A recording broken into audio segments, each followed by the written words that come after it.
Robbie Blake now joins me for Rocks Radio. Robbie, we've spoken many times. I haven't seen you this angry. Why? Just too many things seeping in for me. Just lack of discipline, not enough respect around the dressing room. But these things will get ironed out. You know, I'll mark my words about that. Me and Jack will know that, and we'll go through that. But you know, they've been told after the game, nothing to do with the result, because the result pales into significance after what's just happened. Like not so much happened. Like there's nothing majorly happened. It's just a few things that we're not happy about that need to be sorted out, really. When you say respect around the dressing room, that's a puzzling one, and I have to ask you further about that. What do you mean by that remark? No, it's just having, if there's a little bit of criticism or if there's information, you've got to take it, in the right way and not disrespect people who are saying it or people who are doing it. Everybody wants to win. Got no problem with that. Everybody deals with criticism or everybody deals with talking in different ways, but I just see not enough respect in our dressing room. So that's something that we need to improve, and we will improve that. Let's talk about the game. It's a 1-1 draw. Let's talk about the first half. And in the first 20 minutes, the Rocks could have been outside and had the game won, but for their goalkeeper. Well, you've seen that before, haven't you? You've seen that about how many games? League games, 15. So I haven't missed a game. I'd say double figures. That's always happened. But get bored of this now. To be honest, I sensed it in the warm up. We were tremendous in the warm up, and it translated to the first 25 minutes. And listen, Brad goes down, who was looking a major threat. Yeah. Disappointing for the kid, obviously. Disappointing for us, but we lost our impetus a little bit, and then I've explained to the boys, out of possession, we are like a Sabutio team, and we have to get better, because when you allow full-backs to pass down the line to a wide man, instead of closing the line off, giving information, you're always going to concede, or you're always going to be on the back foot.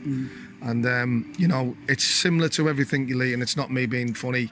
It should be, if people exaggerate, you should have been 8-0 up. We should have been comfortably 3 or 4 goals up.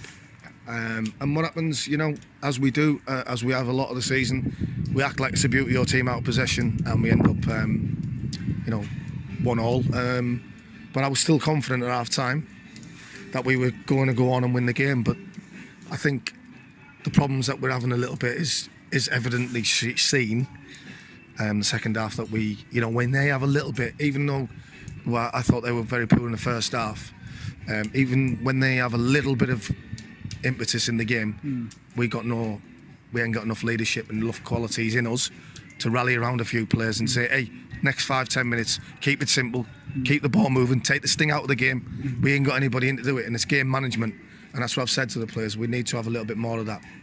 Can you clear up what happened with Dan Lincoln? Because it was obviously a clash in there, but then he's gone down for a second time. Me and Liam in commentary were a little bit confused as to what was going on with that. No, I think just listen. I mean, I wasn't on the pitch, so I'm only getting relayed conflicted stories. I think Gaz came over to us, and said he's got a little bit of pins and needles going down the back of his neck or something.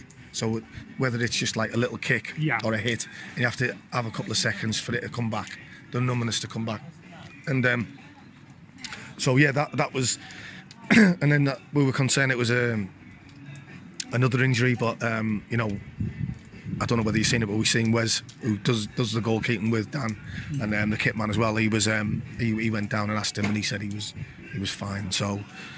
Great testament to Dan, really, because it's been quite easy, probably the way he was feeling, that he should have, the way he could have come off, and he makes a brilliant save to keep us in the game.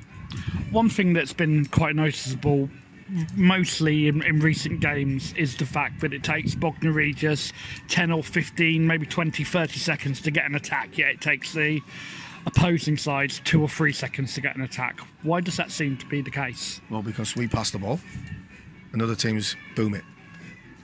I mean, I'm not. That's not.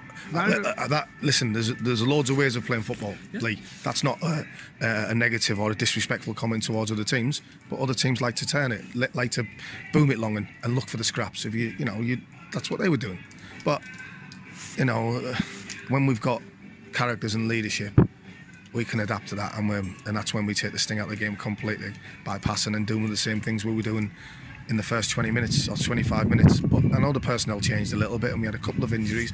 Mason obviously come on, and then he got obviously a kick on the ankle, so he wasn't feeling very well. So we had to take him off. So what else can we do?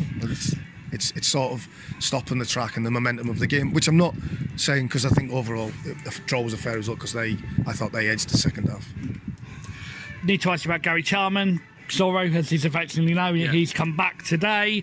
How important is he in the dressing room, first of all, Robbie? Yeah, well, I'm hoping he will be. Gaz, he headed every ball that came in, and he was, he defended really well, and he is that leader, and hopefully, with such a young squad, that Gaz can bring that leadership qualities to a few people, and it can seep through the squad, because we need it. Because what I spoke about earlier on in the interview, we're lacking that personality, we're lacking that personnel, because if we do have that, no disrespect to Harlow Town, we're winning that game.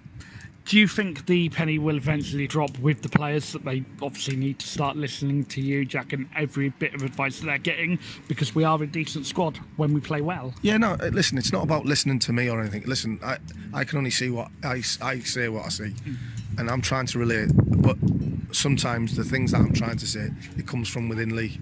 It's the mental, the character of that individual, of that person. Some people, it can come out eventually after 50 games. Other people, after 500 games, are still the same things, but they bring other things to the plate. But we're a young squad, and we have to keep learning, and we will learn. But it's just, we need to have a bit more leadership. Need to talk about Tuesday. Again, another game under the lights against a very tough Enfield side. What do you make of the test that is going to be opposed on Tuesday at the Nine Camp? Yeah, it's going to be a very difficult game. We have to dust ourselves down and see what injuries we've got. I know we've picked a couple of injuries up, so we'll have to see the extent of that. But we've got to go again. We've more than above normal times, we've been really good, haven't we, at the lane. So we've got to see how we can do on Tuesday, but we've got to see and assess the injuries at the minute, Lee, because obviously we've got a few. We don't know how Dan's going to be. There's Brad, there's an under-20, there's a checker trade game for Portsmouth, so all these things we've got to take into consideration. So we have to be careful and see where we go from here. Robbie, pleasure as always, and thank you for your upfront honest views. Top man. Cheers.